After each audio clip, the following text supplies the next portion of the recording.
Hey, everybody. Thanks for tuning in to this episode of Our Kids Play Hockey. We want to let you know that we have once again been honored with a nomination for the Hockey Podcast of the Year via the Sports Podcasting Awards. And all you need to do to help us is go to ourkidsplayhockey.com and click on the Vote Now button. It asks you a couple questions. You're in and you're out, and you have voted for us for Hockey Podcast of the Year. I want to thank you all for being a wonderful, wonderful audience and helping us get to this stature of hockey podcasting, because we've done it as a family, as the hockey friends and families around the world. Thanks so much and enjoy this episode of Our Kids Play Hockey.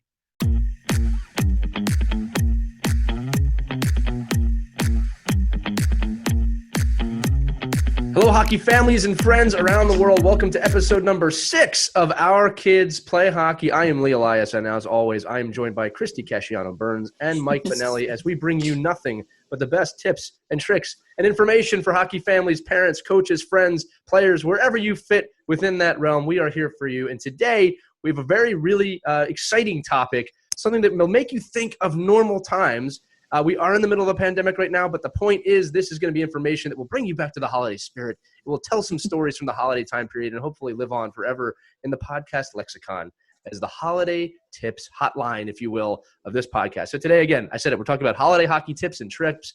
We're approaching Thanksgiving. We're approaching Hanukkah, Christmas, the New Year's, which means tournaments are typically abundant at this time. People are traveling, whether they play hockey or not. And today we're going to talk about some of the things that you can do to maybe maximize this time with your family, as a parent, as a team, however you want to look at it. So the number one thing I'm going to jump into, and I'm going to go right to Christie for this one, is about taking advantage of the time, right? You don't want to wing these trips. They are memories that last a lifetime. Christie, you are the hockey mom here amongst many other things. Tell me a little bit about taking advantage of the time. Plan. All right. First of all, I got to tell you, this is one of the reasons why we get the reputation of being crazy hockey parents, because the day after Thanksgiving, where everybody is still stuffed from the turkey, ready to veg out, hit the malls, we're hitting the road. Right. It's a holiday road trip for all the hockey parents the day after Thanksgiving. And why? You can get a lot of hockey in during the holidays. It's usually 4 days where you can play tournaments and get a ton of hockey in. That's why we do it, and it's fun. It can be stressful, so you do have to plan. So, and what's the phrase that I use from Ben Franklin? Oh yes, failing to prepare, you are preparing to fail. Right. And you don't want to fail here, so think ahead. I always like to have somebody coordinate the out-of-town exploration trips. Assign somebody on the team to say, hey, find out if there are any organizations, any places we can go that'll give hockey teams discounts if we go in a big group, a laser tag, or, a hike, or, a trip to museum. A lot of time these places, especially this time of year, are hungry for big groups, and they're going to give you a discount. So look for those opportunities to go places with your kids and do something extra fun as a group. Also, assign somebody to look out for places to have team dinners. A lot of restaurants will also give you discounts. So that's something that you can do as a team as well. Get that car ready. Make sure that you have everything you need. Check, double check that. Because you don't want to be out of town and all of a sudden you don't have a skate because somebody forgot their skate. Has that ever happened to anyone? That hasn't happened to me. Yeah. I'll tell you, this is going to be an interesting episode overall, because now I'm in a weird position here where I'm a parent, but my kids are young enough. I still haven't done a ton of these holiday tournaments yet. I'm sure the parents at home are going, oh, just you wait. I can already hear you saying that. I have experienced them as a player and as a coach. The level I was coaching, it was just regular season stuff at that time. So I'm actually going to lean on the both of you in this episode, because I feel like I'm the listener this time around. I'm taking all these tips in. So Mike, again, you're no stranger to these trips as well. You've talked to me about the exhaustion and the excitement of them, but everything from short little in-town trips to cross-country trips. What are your feelings on the holiday hockey and getting out and doing everything as a team? Yeah, so full disclosure, I am anti-tournament guy. But thanks to everybody for listening to Our Kids Play Hockey. I'm not anti-team team trips and team opportunities. I think but to Christie's point, a tournament can make or break an early part of your season, a Christmas tournament, a Thanksgiving tournament. Make sure you do your research. Make sure you put your kids in the right environment. trying to play up or play down. Nobody wants to go and play. We're in New York. I don't want to go to upstate. I don't want to go to Buffalo from New York City and play 4 teams that I could have played in my hometown. Make sure you know who the teams are. Make sure you know where you're going. And then, again, the challenge is great. But I think the tournament philosophy and the thing I get from parents and other coaches, well, it builds team unity. It builds, an opportunity for parents to get to know each other. Well, there's a lot of things we can do other than a tournament. Team weekends away, coordinating opportunity with kids. Thanksgiving, Christmas, Christie talked about it. These are perfect times to have this block of time for you to experience these things. So don't pigeonhole yourself into thinking you need to go to a tournament. Think about building tournament type environments for your teams. That's a great way of putting it, Mike. That's a really good way of putting it. But they're great opportunities. We missed the opportunity to go to a tournament because of circumstances, and we just found a way to find 5 slots on a weekend, and we played 5 games against 5 teams. At the end of the day, nobody was disappointed. Everyone was happy. The kids all got to meet each other and know each other, and the parents got to hang out together still in the same environment that you would if you got on a plane and had to go somewhere. Before we jump even further into the topic, I do want to comment on something you just said, actually both of you. And this goes to Christie, what you said about, failing to plan is planning to fail. As a team builder, which is what I do, I can tell you that when I work with a team, I typically want the team to go away on a trip early in the season. But Mike, to your point, it doesn't have to be 6,000 miles away or in another country all the time. It's the key is getting the team together and planning that trip. And this is, Christie, what you said. If you're going to do some sort of bonding experience, if you plan it right, you can do that. And it is incredibly important, but logistics matter, right? Like I wouldn't want to drive 17 hours to play teams I already play. Like I'm with you on that 100%. But let's just say you are driving 17 hours or you're going to Lake Placid or, where everybody goes, right? There's always a centralized location where people like to travel to. Typically there is a on the road aspect to those trips, right? I kind of want to sing Holiday Road, but I'll spare you guys my musical acumen here. Oh, come on. Holiday Road. I can do it. I'm not going to do it. There you go. I'm love it. Look, I made Mike blush. That's my job. For those of you watching the episode, Mike's blushing. I'm not singing. He's not singing. No. You got that. Just dance. You're a mean one, Mr. Grinch. No. So let's just talk about being on the road because I remember traveling as a young player with my parents. When I was younger, we went to Lake Placid. That took hours to get up there. I also remember having a tournament in my high school years where I was visiting colleges in between games. Like we really did a lot on those trips. But Christie, I'm going to turn back to you real quick. Okay. What are you're speaking to me now and all these rookie hockey parents, right? Yeah. We're going to go on a 6-hour drive, right? What are the tips I need to know on the road to make that the most fun it can possibly be? Meal plan is really important because you don't want your kids eating a lot of junk food on the road and making the fast food pit stop. Try and avoid that. So I'll cook ahead of time and I'll get some great, stuff that you can just, grab out of the cooler that they can munch on, fresh fruit. Try and keep it healthy. Right. Because when they get to the tournament, it's a long drive. And so you got to think about that too, all those hours in the car together. Right. That, if you're eating a lot of junky food, you're going to be kind of ornery. So I try and keep it healthy and nutritious for the kids. So they feel better when we get to the hotel. Right. So meal prep is great. If you are really in a bind and you can't make that road trip, but you want your kid to go, seek out a parent who can take your kid. I've done that many times where parents' work schedules make it impossible for them to get to the tournament on time, but will meet us like midway. Right. Like maybe they can make it Saturday, but they can't make it Friday. So I'll take the kid. Offer those opportunities for parents so everybody has a chance to get to the tournament on time because that's really important. You want all the kids there on time for that first game. Also, map out how to get there.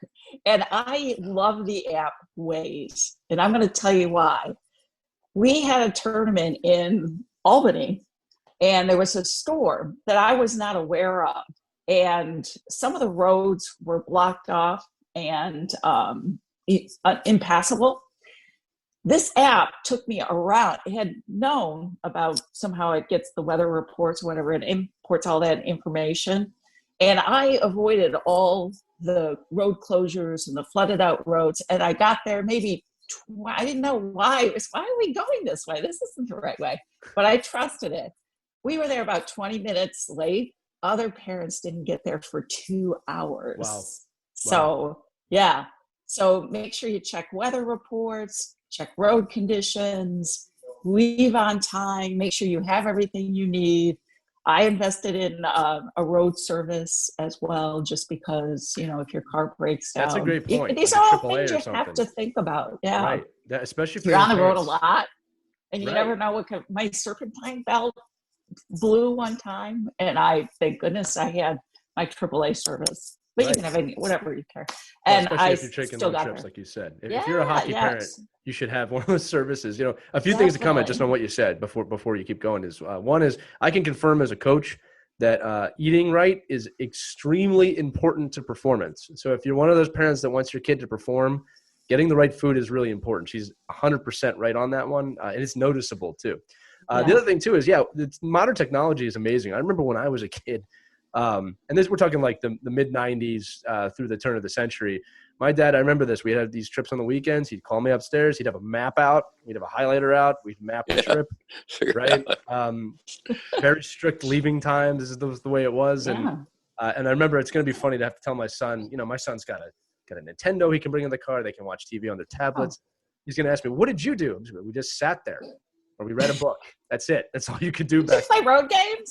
Yeah. Like license plates? And stuff like that? Come on, there's 10-year-old. That's going to be. We still play I Spy with my kids. But it was a different experience, just to say the least back then. Christie, I think you're 100% right, especially about I think the AAA thing is actually a really great thing to say. I didn't even think about that. You know what I mean? Like that's something you should absolutely have if you're a hockey. Oh, it's happened. Flat tires, car breaks down. And technology, right? All kinds of, yeah. Waze is a user peer sharing app where, the people on the road share that. And, Google Maps is getting better all the time. Apple Maps is, but there's options for you that you could legit get in your car with no directions and probably make it. It's yes, and I right. I love when they say police reported ahead. Right. Ooh, right. Slow down. He's up on the gas. The police love that, by the way. They love it. Yeah. There have been a few hockey parents who've been ticketed. I won't mention any names, but yeah. And I passed them by like, ooh, okay. I'll tell you another. You're going to be late. Story. Call the coach. When I was living in the United Kingdom, so their traffic, nobody speeds there. Nobody, because there's traffic cameras everywhere. And if you speed, you just will get caught. So it's somewhat of an enjoyable experience driving in the UK. It depends on the time of the day and the traffic. But different strokes for different folks, I guess, on that one. But Mike, tell me, you have to have a crazy story or something like that from your time on the road. No, I think one of the I used to love about my parents. My father and mother used to come to a lot of my college hockey games, and I try to use this experience with my kids, talking about what you're saying with your guys, playing Nintendo Switch, or they didn't even know. They don't even look out the window. They wouldn't know what state they were in or what town they were in. Have we even left yet? And son, my mother they're south of the border. That's how you know you're in the south. Yeah, I don't care, Dad. My mother used to love the 3-hour trips to New Hampshire, and she'd be like, "Wow, we got there fast." He goes, "Yeah, well, you just slept for 3 hours. I drove the whole way." So I think that's So to me, it's really hard because I think we come from a generation of not having all this access in the car. Right. But I love to try to engage my kids and take the phone away. And and this is talking about travel hockey players just going to practice and taking a long time to get to local practices. Right. This is a really good opportunity to connect with your kids or multiple kids in the car. Making sure you're obviously have bathroom breaks. You always have the kid that's like, okay, we got to stop. We've been 45 minutes in here. So I think it's just a matter of knowing your route, knowing your time, giving yourself time not to be stressed out getting to the tournament or the rink, and I think that, that point of checking equipment and rechecking it and then rechecking it again, making sure you have home and away jerseys, and you have maybe you have to have 3 sticks for that weekend. Cause some of these rinks and tournaments you go to, the pro shop's not there. It's not open. Right. There's nothing local. You can't order from Amazon and get it the next day. It just doesn't exist. So, preparing so you don't fail is a huge theme in any time you go away. I was just Right. saying, I always loved when the coach brought extra gear because there was always somebody who lost the net guard or couldn't find the other hockey glove, and he always had extra. Yeah. And when you're so far away from home, and you're right, a lot of times the pro shops aren't open, and the game's in an hour, and you don't have time to run to the local pro shop. That it's great if parents have extra gear. I always try to bring a little, like an extra of whatever, socks, just because one parent's always going to be in that bind. One kid's going to forget something. I was just going to say, we all know someone or have been that someone that showed up and suddenly have to buy a new pair of gloves. Yeah. God forbid, skates. I remember one time a friend of mine forgot his skates, and how'd you forget your skates? It's the most important. How'd you forget that? It's just, again, we're starting my boy and my daughter young of even at the rink when we're getting undressed. It's no, gear goes in the bag. Don't mess that. And I make him do it right till he gets it right. Because from my point of view, we're setting those foundations now. I also fully admit that when he becomes a teenager, that's probably all going to go down the drain. But no, not necessarily. So Christie brought up a great point about that. Right. That's where that routine earlier in episodes and things we've talked about before about air drying your equipment out. Right. I mean, that's where the kids are putting their equipment in their bag saying, okay, I put my supporter on, I put my breezers in the bag, I put my shin guards in, I put, everything's. And another thing I would add to that is right now, because of the technology we have with skates, there's no reason for any player at a travel level, if you're going in a tournament, not to have two sets of hockey blades for your skates. Right. That's fair. They're quick change. They pop out, they pop in. They could both be sharpened for the trip. There's nothing more frustrating than seeing a kid on a Saturday morning have no edge and no way to fix it. Right. And they go through the whole weekend and it could be a disaster for that kid. Yeah. So just, those are little things you can do as a hockey parent to prepare your child for a weekend away tournament for sure. Right. Also, when we talk about hotels, try and find a hockey-friendly hotel. And They are out there. Trust me, it's changed. I remember the first year my son was playing, we went to a hotel and they did not like hockey families at all. They reluctantly accepted our team. They gave us a long list of rules, and we had a sign on the bottom of it promising, no fun. Sticks in a hotel, no running in the hallways. Parents will not be drinking. And at the bottom, if you violate any of these, we will get your firstborn, I would have left. Right. I would have left. Yeah. Well, here's the problem. When you're stuck, all the rooms you didn't book early. Right. You're kind of stuck with that hotel. So you just take what's acceptable. Now last year, I remember going to a hotel. It was amazing. Walked in and they rolled out the welcome mat for us. They had hors d'oeuvres. They had refreshments. They had a knee hockey room, like a real room that was unbelievable that our kids could play knee hockey in. It was crazy. They loved us. They couldn't do it. And it was so refreshing. It was so Christie, refreshing. So those hotels are... You need to make a new app, Hockey Hotels or hockeyhotels.com. You'll have a whole ranking system and everything. Boy, it really takes the stress away from you when you feel welcome. You're walking there like, it's okay to bring the hockey bag in. Totally.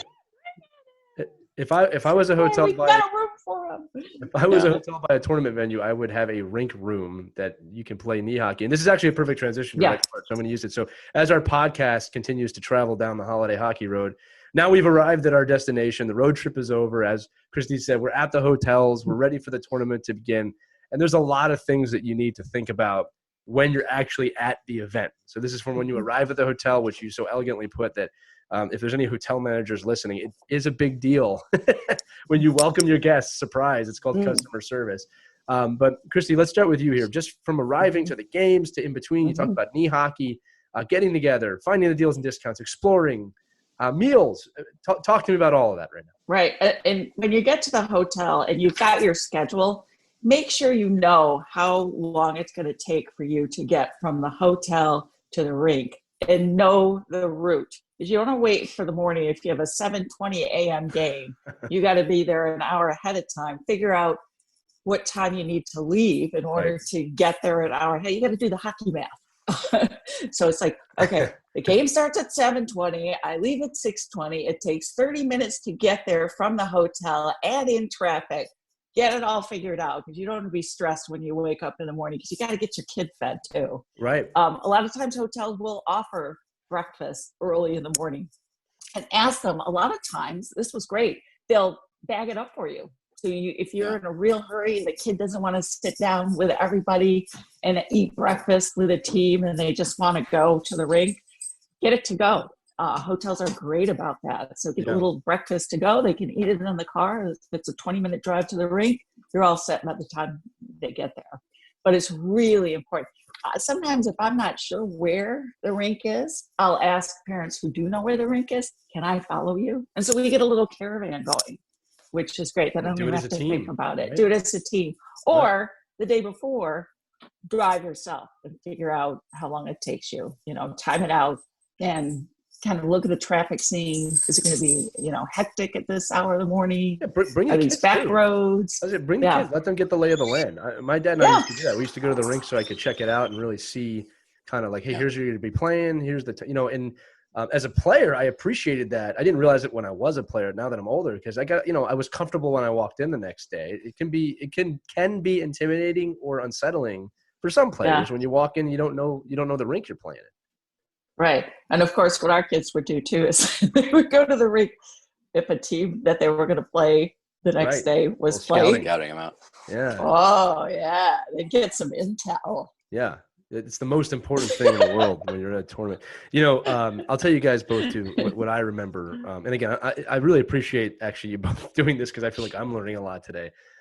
These are the things that I remember. I don't even remember the game so much. I do remember playing at Lake Placid, and I actually scored almost the exact same goal Mike Urizioni scored, which I remember that, which was kind of weird thinking back to it. But I remember the knee hockey games in the hallway. I do remember, and again, this is back when I played. There was not really a lot of portable gaming, like video games, but one kid always would bring his Nintendo or his Sega Genesis or something, and we would play that. I'm not against video games if the team is doing it together. I have no problem with that, right? But those are those bonding moments. And then what I also remember now, what I'm kind of looking forward to, is the parents would do this too, right? Whether they would all meet up in a restaurant or get together. That must have been an incredible bonding experience for the parents as well. Am I wrong in thinking that? Oh, that's so fun. Those are some of the most memorable moments for me, is just hanging out with the parents. We'll go to the local restaurant and just hang out at the bar and kind of get to know each other better, just have fun and just cut loose and, share stories about our kids and, what they're going through. It's great. A lot of times too, we would reserve a room so the kids could have their knee hockey games or have a team dinner there. Right.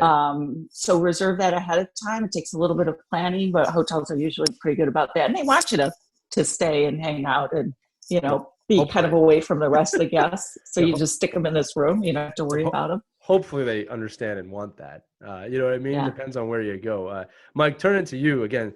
Christie, that's a great look at it from a parent. I mean, Mike, tell me a little bit more about a coach, because if you're a coach, you have a lot of responsibilities on top of all this, like trying to win, hopefully, or at least making it a conducive experience for your hockey team. What's that side of it feel like? Yeah, well, Christie mentioned it. I mean, delegating a lot of the duties that go into a travel tournament are huge. I mean, especially, picking out the bar, it's a great time to work the coach over, after the first game that you need more ice time. There's always a lot of negotiating. That 24-hour rule goes right out the window. Yeah, right? It's gone. It's like, coach, I never do this, but I got to tell you, Right. And, you never hear the good stuff usually, but sometimes. But it's a good time for you to meet the parents too and find out even what they do and what they do for a living and how are they out here at this tournament? Like, how do you get off work for 5 days? Right. And have those conversations. But for me as a coach, delegating all that stuff to get a lot of the noise out. Maybe somebody does go to the rink, give the lay of the land.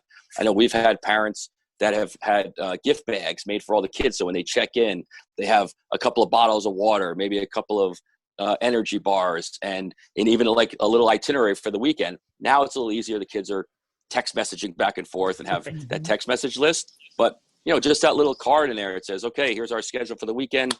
We're doing a team dinner, a team breakfast, team lunch. You always want to make sure you coordinate a team picture, not in the rink. If you're in a tournament, you're Lake Placid or you're down in Valley Forge or, you're in a place that's a really exciting place for your kids to be. Don't discount the fact that organizing that team picture ahead of time, because you want the kids in front of, the 80 Olympic rink or at the Oval, or, using Lake Placid as an example. I love the fact that, we've had parents in the past that cater to those families that have little kids that come to games too, that don't want to go to the 7 a.m. start, and making sure maybe Live Barn is up in the, one of the conference rooms, so that, moms or dads that have little children can still watch the game and not feel like they have to go to a rink at 7 o'clock in the morning. Great suggestion. On a tournament weekend, because we all have our families there. And I think we need to respect that. A couple of hacks that I love that I don't think I did up until the last couple of years. When you go to restaurants and you go as a group, order by your player number. And I used to love that. Like, so if my son's number 36 and the waitress would come around and said, my bill's for 36, and he's saying his bill's for 36, and that's the bill you get, it resolves the fact of that parent that says, oh, I'll pay, I'll collect the money. And then they're like, well, I'm short $300 here somehow. Yeah. And, and it's a very awkward happens. experience. Yeah, we do that all the time. We order by jersey number. And what's great too is because the parents will sit at one table and the kids will sit at another table. So the waitress will come over and it's easy because, okay, I'm number 15. So she'll come up with a separate tab, number 15. And those two kids over there, they're also jersey number 15. So it'll all be on one tab with your jersey number. Yeah, I love that. It's easier on the waitress too. And most of the waitresses will love that. Most of the restaurants are like, that is great. I mean, now we have, 18 separate bills, but we're not trying to figure out who's paying the tip, who's doing this, who's doing that. Yeah. And you always want to make sure, that manager can add in a little bit too. And then the other thing I really like about tournaments is every one of these tournaments probably has an action photographer or somebody doing action shots of your kids. Mm-hmm. And some of these people are unbelievable. I mean, what they can do with the kids and giving them like a real professional looking action shot. So one of our managers have always gone ahead and proactively went to that organization and said, if we give you one fee, can we get every photo from the whole tournament? Because each parent is paying $50, $60, $80. Right. And this way you pay $25 each. And even if you just wanted that one photo, but you have access to every photo from the weekend. And that's huge. And I think whoever's running that organization, the photo company, they like it too, because they just give you one disc or they give you one, zip USB drive and you have it. And I think it's so those little things can save you not only a lot of money, but just a hassle of, trying to organize that within your weekend. So I like that. I love those kind of things. Yeah. Yeah. Christy, did you have something? Sorry, go ahead. No, and a lot of times they'll approach you as a team. Does your team want to order a CD or whatever? And they'll offer a discount. And then you have the one parent who will coordinate that, and then they'll get that to the rest of the parents. They'll share that. So it's easier and easier, right? I mean, it's just so like, okay, everybody easier. Venmo $25 to me, and you're done. And then you go there on Monday and you have enough pictures for, I got mine right there. Great. So, you have your opportunity to have your real professional looking photo, but without the hassle of sitting in a tournament room, looking through these photos and trying to figure it out. But those are just little things that can help you at your time when you're in the tournament setting. I'll tell you both something as someone who works in media and does a lot with photography and video, and this speaks to everyone's point. So Mike, you said, how they can get some pretty unbelievable photos. There is a massive talent that goes with getting a good photo in an action environment. Well, one of the side effects of being in media now is everybody has a camera on their phone. So everybody thinks they're a professional photographer or videographer. And don't get me wrong, phone pictures come out really well sometimes, but this is their work, right? So when you come together as a team and ask for a digitized set of photos, everybody kind of wins, because now you're paying that person for their work and they're getting a larger sum for a group of photos instead of maybe 3 or 4 just 8x10s for $50, which is super overpriced in my opinion, right? So you're actually doing the photographer a favor, you're doing a team a favor, and the way things are going, you want the digitized photo anyway, just because you can do a lot more with it. The other thing I wanted to mention is that when you're at a fun place, like we went to Chicago, and we all decided as a team, what are the things that we want our kids to experience? Okay, we want to see the Bean. We want to eat deep dish pizza. Right. We want to, go shopping because it's right before Christmas. We want to get some, gifts for our families. So we mapped it out, and a parent had organized everything, travel, what time to meet, what restaurants to go to. and what time to go down to the city so that, we could, Right. walk around and see the Christmas lights, and the kids took pictures in front of the bean. And it was just the most memorable trip, but it was organized. And we all had goals of what we wanted to, as a team. What do we want to do as a team? And then parents had time to go off and do their own things with their own kids if they wanted to experience that with just as a family. But it takes a little bit coordinating and planning. That's what I meant about, don't get pigeonholed into thinking you need to go to an actual tournament, because you can make tournament weekends and cater to, say, I want a 7 a.m. game and a 6 p.m. game, or I'm going to be in Boston for the whole weekend. I'll get my 4 games in, but we want to go see Boston College play BU and coordinate that, because those are real experiences. I know one of the best pictures we've had at a team that we ever took was a tournament in Cape Cod, and the kids all on the beach, in their hockey equipment, and it was just a really fun, rememberable experience. And I think that's where, knowing how you're selecting your tournament, where you're going, what you're doing, using those parent resources that are out there to say, hey, I know somebody that, is an admissions director at Northeastern. Well, let's go take a tour of the school. Right. And when you have 13, 14, 15-year-old kids, it's great. They love it. And the parents, I think, appreciate the effort you put into doing that. Well, I'll tell you guys some rounding out thoughts before we get to the next section of this. One is that it sounds like itinerary. You can't plan these things enough. And the idea is that tournaments really should be an experience, right? The only time I would say that might not apply is if you're in some sort of high-level showcase where the hockey really is the focus. And this happens usually later in high school, where maybe you're trying to get into college, or even in college, there are showcase tournaments for kids trying to go to the next level. But that's not so much what we're talking about here. It's the experience of being together. I have been on tournaments where there was no planning and we just played hockey and we never saw each other. It was a massive waste of time when you really think about it, the opportunity that was there. And I've been to tournaments that were completely planned and we were together all the time. And those are the ones I really, really remember, right? So, and again, Christie was saying it. I always suggest, and this is a two-way street, I always suggest to parents and planners, you should ask the players and the kids, what do you want to do in this area? Here are some options. I remember going on trips where the parents had like 3 museum trips. And don't get me wrong. They're like, what is this? Nowadays I love museums, but when I was 14, I didn't want to go to a museum. That's not what I want to do with my time.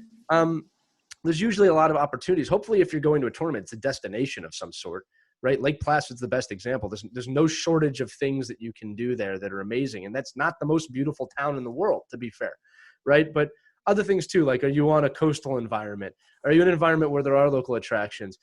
I say this, if you're at a high school level, even a middle school level, if there is a collegiate presence and you can go to a game or something just to get the kids thinking college, that's never a bad thing. Or just post high school education or anything like that. Some kids want to go to trade schools. Maybe there's something out there like that. You can think ahead like that. Those really do make an impact. Especially when you go see a college game, you go see Boston College or Boston U or any of those teams in the Bean Pot. I mean, that's going to have an effect on your kid. Like, I want to play there, right? It gives them a goal. It gives them a set. So my point is, I remember being really inspired on a lot of these trips and feeling like I was part of a team. Let's be honest, in the times right now, we need that more than ever, right? Especially from a parental point of view. Some of the best advice I ever got, I'm kind of echoing this back to you now. But I remember that someone said to me that, like, look, your kids need this, but don't underestimate how much, Lee, you need this too as a parent.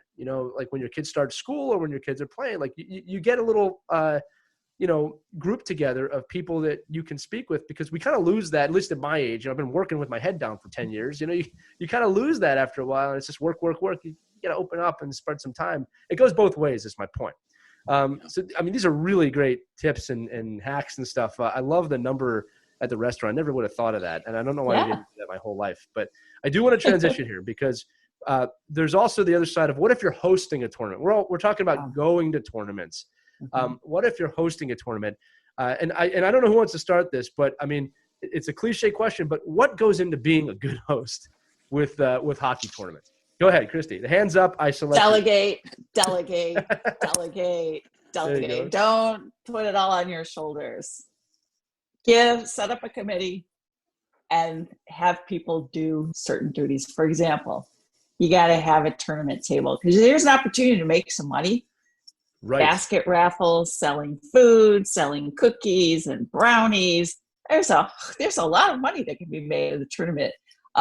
So, get a committee together to just concentrate on who's going to put together the basket raffle. We used to have every team that was in the tournament come up with a basket raffle, a basket to raffle off, and then we'd have a table set up. Right. And then we would do shifts for food. And some tournament foods that sell really well, that are really easy to make and don't cost a lot of money, and everybody makes it. Check with your concession stand, though, to make sure that you're not violating selling food that they're selling, if you want to compete with your concession stand. You will run into like the walk away tacos. They're fantastic. They're so easy to make and huge hit. Pulled pork, chicken riggies, simple hot dogs. Right. Stuff that'll just easy to make, easy to sell. Christie, and you can work with the concession too. I want to. That's also an avenue people don't look like. Talk to your concession people. Talk to the people making food. It's like, hey, if we create a table, can we split some revenue here? If they have a brain, they'll consider that. Yeah, they don't usually. I know. Say, here's the food you can't sell. Right. Sure. I don't want to see popcorn. I don't want to see hamburgers. Thanks for your cooperation. Yeah. But that's okay. But it's fun, and make sure the kids work it with you. Don't just have the adults work the tables. The kids love doing it. So when they're not out there skating, sign up for shifts and have them sell stuff too. Right. And sometimes we'll have crafts people in too, and they love it. And people love to roam the craft tables and pick up hockey related gifts. And if anybody sells hockey books. Yeah. Well, look, I'll tell you at the table. I'm available. We all have different ventures in hockey business. I won't say any names, but my point is that I'll tell you this, and this is honestly for the parents out there. As a business owner in the hockey space, if you're going to give me the opportunity to get my product in front of a guaranteed hockey audience, even if it's a giveaway, right? I want that because it's all market share for me and my companies. Now, not every company is going to do that, obviously. But that is a great way to reach out to a company. Hey, we're having this tournament. Could you send us one or two pairs of your product or one or two items just to showcase it? And we'll make sure it gets in front of the hockey audience. I usually don't turn those down, especially when it's just one or two items, because I'm getting market share. I'm getting in front of people. So I'm saying you can make some pretty awesome prize baskets. And look, people want to go to tournaments that are fun, that they feel welcome, they feel that hospitality, as you were saying. So as you said, delegate it, get the kids involved, make it so people want to be there. That's how you make the money on these things year on year. I want to give a quick shout out, Mike, before I go to you to, I was at an event by the Peconic Hockey Foundation up in Eastern Long Island, and all the kids were involved with selling everything. I was actually kind of shocked. But there's no way you were going to walk into this tournament or this event and not buy something from that brand, because I hate to be good, but they were doing, please, sir, would you please buy some hockey stuff? I mean, that's what it was like. Yeah. Right? If they did the English accent, it would have been even harder. Like, would you please buy my hockey t-shirt, please? Mike, turning to you, though, because they do a great job. Peconic's an organization that really does a great job. But, Mike, turning to you, I mean, you've been to a million tournaments. I don't know if you've hosted any, but what do you like to see? What are the things that you think make something like this successful? Yeah, I've hosted a lot of tournaments and a lot of big facilities. And I think number one that I try to talk to our staff about when we're coordinating a tournament and the people that are doing it is go with the old Stu Leonard's adage that the customer is always right. And you have to figure out a way to make sure that the customer, the parents that are ravenous for, they're there, they want to win, even if it's a fun tournament, they're trying to find a way to win. So be organized. Make sure you have your rules listed, big posters, how the scoring takes place, how points are accumulated, making sure, because every dad in the whole tournament's down in the basement, figuring out okay, if we score 4 goals and they score 3 and this person shows up with a lefty stick, they get into the finals. And I love it. What are we in? Are we not? And they have this whole math all these options. When I was like the presidential race, where if he wins this state, or he's got to win this state, and this county it's just like that. I feel like that. I feel like John King. Yeah. I said, okay, here we go. So I think that was to me, like I know as a young coach, when I was a 23, 24-year-old coach, I was like, wait a minute, if we win this game, we have to stay and play at 6:00 tonight in Philadelphia. Right. Well, what happens if we lose? What time do we get to leave? And it was like 1:00. Okay, let's just be close. I think you gotta you got to be aware of, like, right. The tournament means much more to the parents than anybody else. Right. Make sure the information's out there. Make sure it's in poster form. Make Big sure the rules are, because make sure that, make sure the rules are standing in front of there with their notepads. Right. I can't stress that one enough. So give a lot of room. I can't stress the big poster enough. Even I remember that as playing. Is you want to and make sure make sure the rules are very clear. And I think don't get yourself in a situation where if you're a tournament director or you're running a tournament that you're leaving your tournament table, the moms and dads that are there volunteering with getting berated about math. And, who did this and who did that, who was illegal. Right. And the only other thing I would say, too, on these tournaments, what I love to do and I like seeing more of is less about getting a little medal and a trophy and more about, to Lee's point, if you can partner up with all these great hockey companies to give the kids something to leave with. Right. Or if like in Norway, we did a program all week where our man of the match, our player of the day, got an award from Hoser Hockey. And it was like, okay, you're getting an award each day from a hockey company that wants your business. Sometimes that's a much better situation for everyone because, again, I'm not a trophy for everyone guy, but the kids should leave with something memorable. And it shouldn't have to be the $85 sweatshirt with the tournament weekend dates on it that they're going to grow out of in 4 months. It should be something that you can leverage hockey companies to now get your business, but give the kids something to leave with that they can remember. Right. We always put together gift bags. I don't know if you did this, Mike, but so they get a water bottle with a tournament logo on it. They would get a couple of little, bags with kind of hockey treats in there, or maybe a game puck with a logo on it. Yeah, something I love memorable that they can take home. So every kid in the tournament would always get a bag. So as soon as they go in the locker room, the bags would be set up for each kid with their name on it. I love that. We also had a decoration committee because it's important to, like, we always put on a Thanksgiving tournament. So we find out every kid's name that was in the tournament. We'd make little hockey turkeys and put them up, and the parents would come in and look for their kid's name, take it off the wall, and as a little memento, little things like that. It's not a big deal. It won't cost you anything, just a few dollars for the crafts, but the kids love it, and the parents, think that's really neat that they get a little memento. And they know you care. Yeah, they know you care. And they know you cared about the effort to put in to say, we're gonna take you away from your family for 4 days and away from your communities, but we're gonna make it feel like it's as festive as you can make it. It's competitive, no doubt about it, but we're all in this. We're all the crazy people that are all here on Thanksgiving weekend.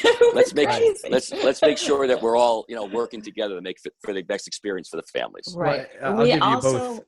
Go ahead, Christie. I apologize. Make sure you have enough people to work the clock, right. the penalty box, somebody to watch the locker rooms in case kids are confused. Make sure it's clear what locker room they need to be in, where they need to be, what time their games start. So you need a lot of extra people just to make sure everything's running efficiently. Yeah. And we always had somebody in the lobby just to answer out-of-town questions. Hey, where's your mall? Hey, where can I go to get this? Where's your pro shop? So we always had kind of like the guest services. That's a great. Yeah. Yeah. I'll tell you guys this too. Another one with a local one is officiating. So parents love to yell at refs, and I'll tell you this, there's like a three-way street, right? One is that, remember the officials are doing a lot of games in a short amount of time. If you're a rink manager or a parent, try and meet up with the officials before the game. Thank them for being there and just say, look, the bare minimum, we're just looking, just make the best ability to make the best calls. Just care while you're out there, right? Like I know you're doing a lot of these games, just have the ability to care while you're out there. And we really appreciate that. And parents, again, just remind yourself, these are just, most of the time they're kids just working a job. The other thing I want to do is I'll give you guys a tip of my own. Something that I plan to do with my teams, and I had a team actually do this with me when I was younger, is that I'm with Mike on this. I'm not a trophy for every kid guy, but I am for having your own internal team rewards or awards or some sort of meeting after the tournament. I remember when I was at a tournament one time as a bantam, we had a group kind of get together towards the end, and our coach gave out kind of morale awards. So The reason I remember this is because the award I got was like biggest heart on the team.